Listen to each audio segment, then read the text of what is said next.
What's going on, everybody? My name is Isaiah Mathew. I'm a musician and artist. Decided to expand my reach as much as I possibly can, so naturally I started a podcast. So here we are. Not gonna stick to any themes or anything. We're just gonna talk about stuff that interests me, stuff that's going on. That's about it. So let's get into it.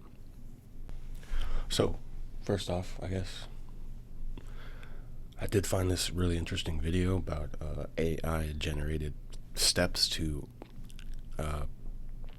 creating a revolution. So I'm gonna play that. You guys are not gonna fucking believe this. I asked this AI, what are the most effective ways to immediately remove an authoritarian regime? You know what it fucking said? Number 1, mass protests and civil disobedience. Mass protests and civil disobedience can be an effective way to force an authoritarian regime to back down. Protests can draw attention to the regime's abuses and create pressure for change. Number 2, international pressure. So I've had this idea recently, since protests and stuff and government oversight is becoming more and more clearly evident.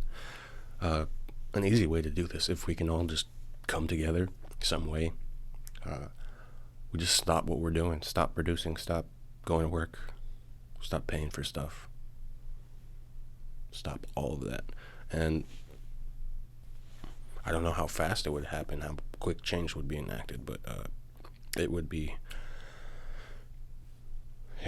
a demonstration of power.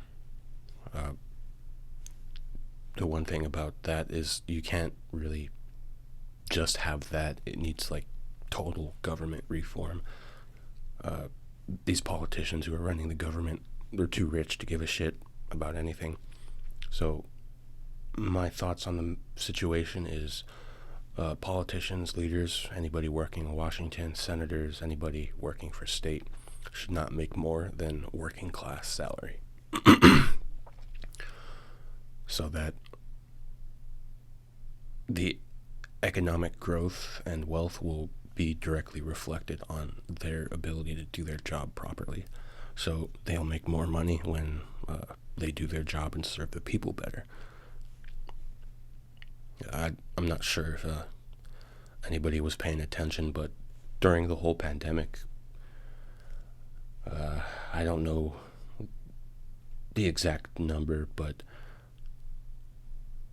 during the pandemic, when senators were supposed to be voting on bills and stuff to help the American people, who are the bottom line, really, they were going and taking 2-month vacations before even passing any bills or anything. How crazy is that, man? Unacceptable. 2-month vacation. Could you imagine if the working force was able to just do that? We would all be fucked, right? That's just outrageous to me.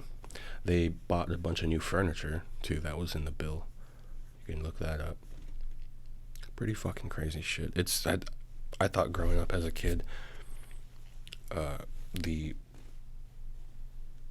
overt corruption was at least hidden, but it doesn't appear to be like that anymore. They're just right up in your face with it. Crazy shit. Well, let's continue the video. We can't do any of that. Number 3, armed resistance. While this is a risky option, armed resistance has been successful in overthrowing certain authoritarian regimes in the past. Number 4, strategic nonviolence. Strategic nonviolence can be effective in weakening a regime by challenging its legitimacy and weakening its support base. Number 5 is elections. We have to hold free and fair elections. This can be an effective way to remove an entire regime by allowing the people to choose their own leader. So number 5 is essentially, we literally just hold our own election, kind of like a petition. I wonder what the Constitution has to say if the people got together, all of us, and democratically elected another, a whole replacement Congress and a replacement president. Like,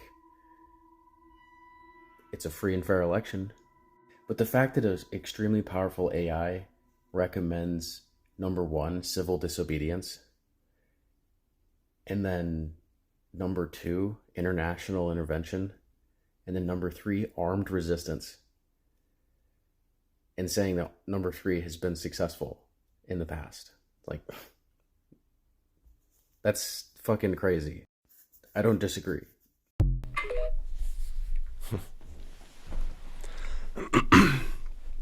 Something to think about. The thing about America, it's been like this from the beginning. I know a lot of people would like to believe that it has once in time been a great altruistic country, but that's just not the case. I don't have to give you any examples, but first of all, just to name a couple, genocide of 90% of a race that was previously here, most of it due to disease, but a lot of it not. The enslavement of an entire race, and that was forced to come here. Then the one small act that they tried to do right was freeing the slaves, which was great, but for how much longer? 50 some years. You have segregation. Civil rights movement didn't happen until like the 50s. So generations of people oppressed in America. Let's not forget the Japanese internment camps during World War II.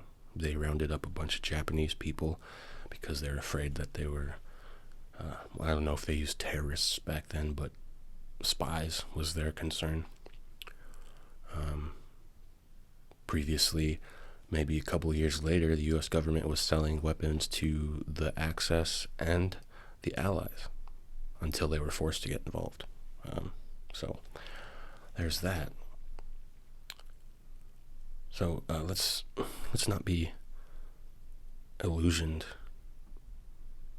to what America is. It's a bloody, dark place, but it has the potential to be something far better and greater for everybody living here. So let's try to stick to the truth. Let's see the truth, not our biases, not what our parents have taught us.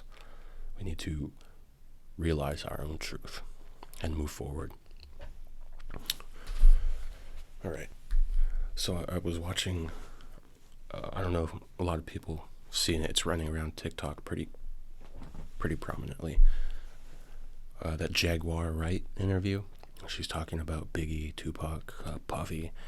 Oh man, a lot of I would say allegations, but with all that mystery that happened between Death Row and what is it, Bad Boy Entertainment? There's certain to be a lot of conjecture, but what she was basically saying is Puffy was directly responsible for Big's death. I know recently it came out that Suge Knight was responsible, but there's a thing that happens in the music industry where you get signed to a major label. I can't say that they do this, I don't know for certain, but a common practice was that they would sign you for a bunch of money, advance you, give you a loan for a bunch of money to make a record. They would in turn around in that same contract, they would pull out a life insurance policy on you, worth probably more than what they had ever given you. But at that time, you've signed the contract, you probably don't own your masters anymore, maybe a small percentage. Depending on the records that you put out, if they're hits, then a lot of times you might be worth more dead than you are alive. I think this is something that might have happened with Biggie, possibly Tupac. We all know that Tupac was going into film. He was acting quite a bit. He wanted to do more of that. He was trying to knock out a bunch of songs to fulfill his contract with Death Row, and he got shot, ended up dying. It's really just kind of a tragic tale for Tupac, because he was just like this nerdy kid, right? Really good at music, really good at rapping, and he decided to put on that gangster persona, and it got him in the end. Crazy shit. Biggie, on the other hand, I know that FBI were investigating him. It was a common thing in the 90s for all those gangster rappers. FBI was investigating him. They were following him to the party that he was at, where he left and then later got shot. Right before he left, the FBI tail conveniently disappeared. Turns out that the LAPD covered up the murder, mostly because they didn't want bad press. They already knew who it was. I believe that guy is dead. But it's just a fucking nasty world, man. You grow up under the understanding that the adults around you have a good grasp on reality and morality and what's right and wrong, but politicians, leaders of our community, cops are all just dirty, vengeful, hateful, bloodlusting. It's disgusting. But I have some faith that it's hopefully going to turn around. The alternative doesn't matter. Eventually we'll all burn up by the sun. The sun will explode, engulf all over this galaxy, and that'll be it. But let's make a good time while we're here, right?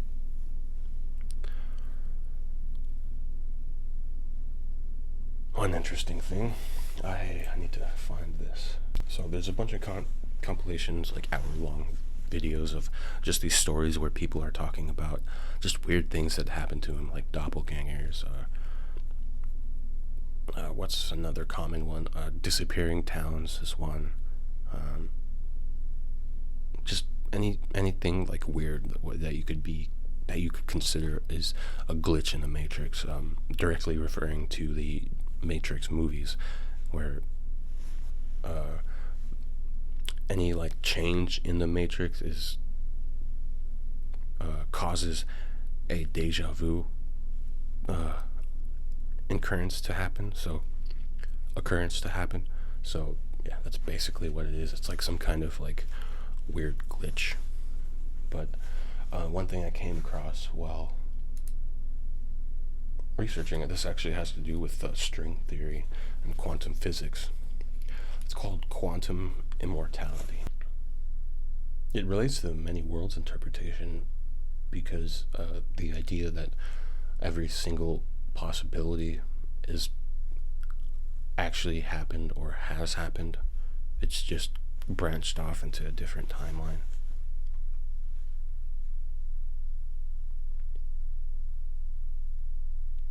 So I was listening to one of these stories, and they're talking about the Mandela effect. Basically, my theory about that was like maybe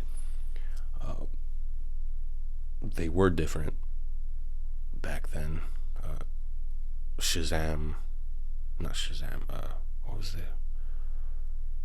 the other genie movie that everybody swears that they saw? It's not the one with Shaq.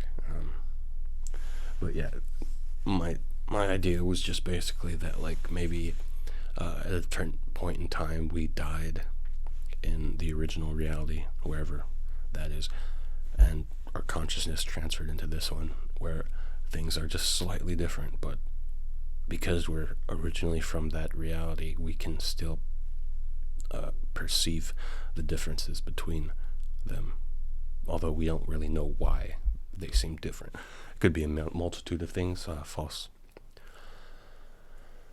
memories. Apparently, that's very easy to do. You can convince yourself that you remember something, even though you haven't. I've done that before. Yeah, so if you enjoy like creepypastas, stuff like that, just weird stories, check out Glitch in the Matrix stories. That's weird to say. Just look it up on YouTube. There's a ton of Reddit threads talking about it. It's very fascinating because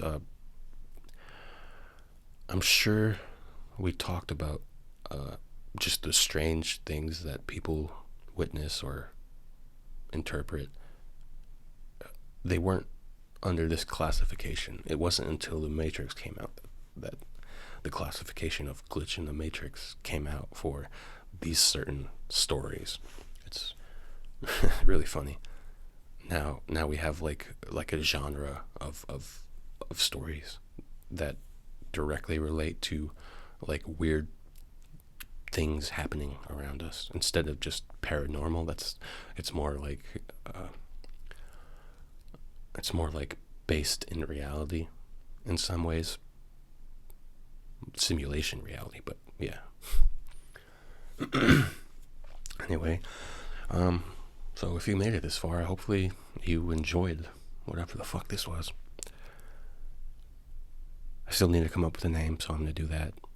I'll probably need a logo and all that stuff. That's going to be fun.